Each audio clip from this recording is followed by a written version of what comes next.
Hormuz প্রণালীতে মার্কিন বাহিনীর পাহারায় থাকা দুটি তেলবাহী ট্যাঙ্কারে হামলার দাবি করেছে ইরানের ইসলামিক বিপ্লবী গার্ড বাহিনী আইআরজিসি। তাদের দাবি, হামলার পর আরও 4টি ট্যাঙ্কার দ্রুত পথ পরিবর্তন করে ফিরে যায়। ইরানের অভিযোগ, এসব জাহাজ একটি অঘোষিত রুট ব্যবহার করে হরমুজ প্রণালী অতিক্রমের চেষ্টা করছিল।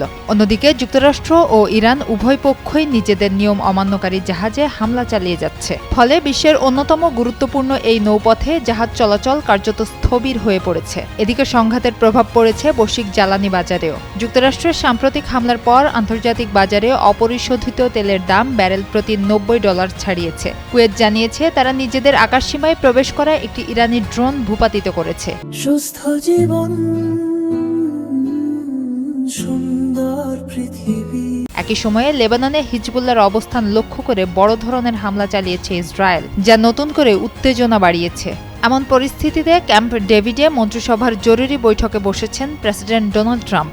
যুদ্ধ দীর্ঘায়িত হওয়ায় যুক্তরাষ্ট্রের মূল্যস্ফীতি বেড়েছে, জনসমর্থনও কমেছে। বিশ্লেষকদের মতে, আসন্ন মধ্যবর্তী নির্বাচনের আগে এই যুদ্ধ এবং জ্বালানির দামই ট্রাম্প প্রশাসনের জন্য সবচেয়ে বড় রাজনৈতিক চ্যালেঞ্জ হয়ে উঠতে পারে।